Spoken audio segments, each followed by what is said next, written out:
पिछले 800 सालों से हिमालय के ऋषि मुनि अध्ययन कर रहे थे। वो देख रहे थे कि समाज में संत आए, महात्मा आए, उन्होंने अपने उपदेश बताए, उन्होंने अपने प्रवचन बताए, उन्होंने अपने अनुभव बताए, उन्होंने अपने एक्सपीरियंस बताए, लेकिन उन प्रवचनों का, उन उपदेशों का समाज पे कोई विशेष अंतर नहीं हुआ, मनुष्य के अंदर कोई बदलाव नहीं हुआ, कोई अंतर्मुखी यात्रा प्रारंभ नहीं हुई। तो क्यों ना कोई नया रास्ता खोजा जाए, जो कुछ हुआ है उससे कुछ अलग किया जाए। तो उन्होंने एक अलग रास्ता चुना, एक अलग रास्ता अपनाया, और वह रास्ता उपदेश का नहीं था। उन्होंने देखा समाज में उपदेश तो खूब सारे किए गए, कहाँ उपयोग हो रहा है उपदेश का?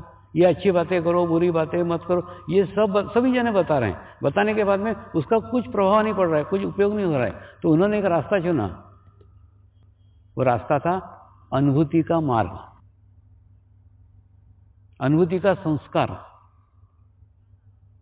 यानी अपने भीतर की अंतर्मुखी शक्तियां दूसरे के भीतर प्रवाहित कर देना। कोई उपदेश नहीं करना, ये कर, ये मत कर, कोई उपदेश नहीं, कुछ नहीं, उसको कुछ भी नहीं बताने का, बाहर से कुछ नहीं बताने का, सिर्फ अपने अंदर की शक्तियां उसके भीतर प्रवाहित कर देना। बाद में वो भी अपने जैसे हो जाएगा। हो जाने के बाद में उसको समझाने का जरूरत नहीं कि कौन सी चीज अच्छी है, कौन सी चीज बुरी है। वास्तव में धर्म का उद्देश्य है ज्ञान।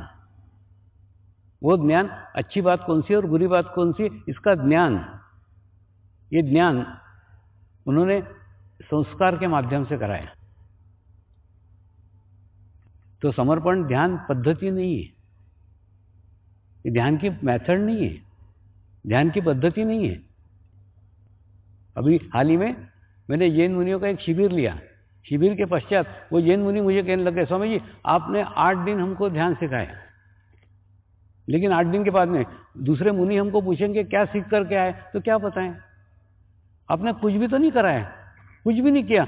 अच्छा, दूसरा जो हुआ है, जो चेंज हुआ है, वो अंतर्गत हुआ है, उसको हम एक्सप्लेन नहीं कर सकते। जो अनुभूति हुई है, वो अनुभूति को हम किसी को बता नहीं सकते। हुई है लेकिन बता नहीं सकते। और दूसरा, बता सके ऐसी कोई मेथड नहीं है, ऐसा कोई तरीका नहीं है। तो कैसे बताए, कैसे समझाए? तो ये कोई मेथड नहीं है। देखिए, विश्व के अंदर ध्यान करने की 3 पद्धतियां सामान्यतः प्रचलित हैं। एक पद्धति है कि आप एक दिए को जलाओ और दिए की लो के ऊपर एकाग्रता करो, उसको बोलते हैं त्राटक। कई लोग इस पद्धति का अवलंब करते हैं और अवलंब करके अपने आप को आज्ञा चक्र तक पहुंचाते हैं, यानी एक निर्विचारता का स्थिति उनके जीवन के अंदर आ जाता है। सिर्फ लो के ऊपर चित्त रखते, एकाग्रता करते, बस करते करते करते करते करते वहां तक पहुंच जाते हैं। तो इसके अंदर ये त्राटक वाली विधि भी नहीं है। कई लोग सांस के ऊपर चित्त रख के एकाग्रता करने को कहते हैं। सांस ले रहे हैं, सांस छोड़ रहे हैं, सांस ले रहे हैं, सांस छोड़ रहे हैं, उसके ऊपर एकाग्रता करो। एकाग्रता करते करते करते करते करते निर्विचारता का स्थिति आ जाता है। इसके अंदर वो भी नहीं है, यानी सांस के ऊपर चित्त रखने की विधि वो भी नहीं है, त्राटक वो भी नहीं है। तीसरा, भस्त्रिका का प्राणायाम रहता है, ऐसा करके भस्त्रिका का प्राणायाम करते, और करते करते करते आपको एक ऐसे शून्य की स्थिति में ले आते हैं, एक निर्विचारता का स्थिति में ले आते हैं। वो भी पद्धति इसके अंदर नहीं है, कोई पद्धति नहीं है, कोई पद्धति नहीं है। दूसरा, आपसे कोई पैसा नहीं लिया जाता है, ये पूर्ण निःशुल्क है। यानी मैंने त्राटक किया, ये अहंकार करने को भी आपके पास जगह नहीं है। मैंने भस्त्रिका प्राणायाम करके ध्यान की स्थिति प्राप्त की, ये भी करने को जगह नहीं है। मैंने सांस के ऊपर चित्त रख के ये पद्धति सीखी, ये करने को कोई जगह नहीं है। मैंने इतनी फीस भर करके उसको सीखा, ये अहंकार का भी जगह नहीं है। यानी आपके अहंकार को पुष्टि मिले ऐसा इसमें कुछ भी नहीं है। मैंने कुछ किया, ये करने का आपके पास कुछ नहीं, आपने कुछ नहीं किया और आपको कुछ नहीं करने का है। ये एक विशेषता है, आपको कुछ नहीं करने का है। 8 दिन तक कुछ नहीं करने का है। 8 दिन तक सिर्फ आपके शरीर को लाके यहाँ पे बैठ जाने का है। बैठ जाने के बाद में 8 दिन के बाद जो होने का है वो सब हो जाएगा। आपको कुछ नहीं करने का है। ये अंतर्मुखी शक्तियों का संस्कार है, तो ऑटोमेटिकली आप में ट्रांसफर हो जाएगा। आपको समझ में नहीं आएगा ऐसे। मैं आपको दूसरे तरीके से समझा दूं। 2 साल पहले मैंने अहमदाबाद में 90 जैन मुनियों का शिविर लिया था। साध्वियाँ भी थी, साधु भी थे, सब उसके अंदर थे।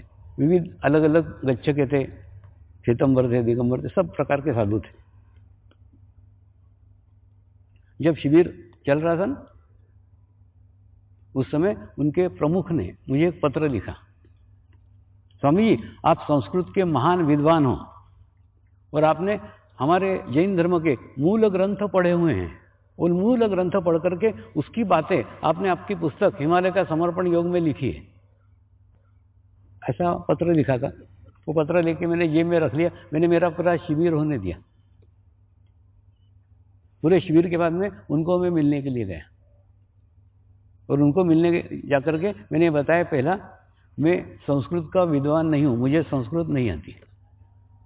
एक रही बात संस्कृत ग्रंथों की और संस्कृत ग्रंथों में से ली हुई बातों की, तो मैं कुछ जैन मुनियों के सानिध्य में रहा, उनकी संगत की, उनके साथ रहा।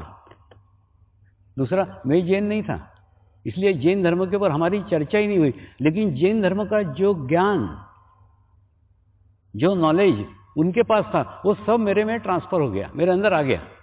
ये कैसे आपको बता दूं। जैसे शिष्य अगर गुरु को समर्पित होता है ना, तो गुरु का सब ज्ञान शिष्य के अंदर आ जाता है। गुरु देता नहीं है, शिष्य लेता नहीं है, लेकिन हमको क्या सिर्फ वही ज्ञान मालूम है जो गुरु शिष्य को सिखा सकता है, शिष्य गुरु से सीख सकता है। हमको सिर्फ इसी ज्ञान की जानकारी है। मैं उस ज्ञान की बात कर रहा हूं जो ज्ञान गुरु शिष्य को देता नहीं है, शिष्य गुरु से लेता नहीं है। लेकिन गुरु सानिध्य में अगर शिष्य गुरु को समर्पित हो, गुरु का सारा ज्ञान वो ऑटोमेटिकली शिष्य में ट्रांसफर हो जाता है। गुरु देने से रोक भी नहीं सकता। इसको संस्कार बोलते हैं। तो उनके अंदर का जो ज्ञान था वो आत्मा के द्वारा ट्रांसफर हो गया। और उसके बाद में उसके ऊपर मैंने जैन धर्म पे पूरा ग्रंथ लिख डाला, जबकि मेरे को उसका कोई ज्ञान नहीं है, मेरे को उसका कोई नॉलेज नहीं है, मैं कोई जैन नहीं हूं। जब भी जैन गुरुओं के साथ रहा, उनको समर्पित रहा तो ऑटोमेटिकली उनका ज्ञान ट्रांसफर हो गया। तो ये अनुभूति है। अंतर्मुखी शक्तियां जब एक पवित्र आत्मा के द्वारा एक पवित्र आत्मा को किया गया संस्कार है। ये पद्धति नहीं है, ये मेथड नहीं है।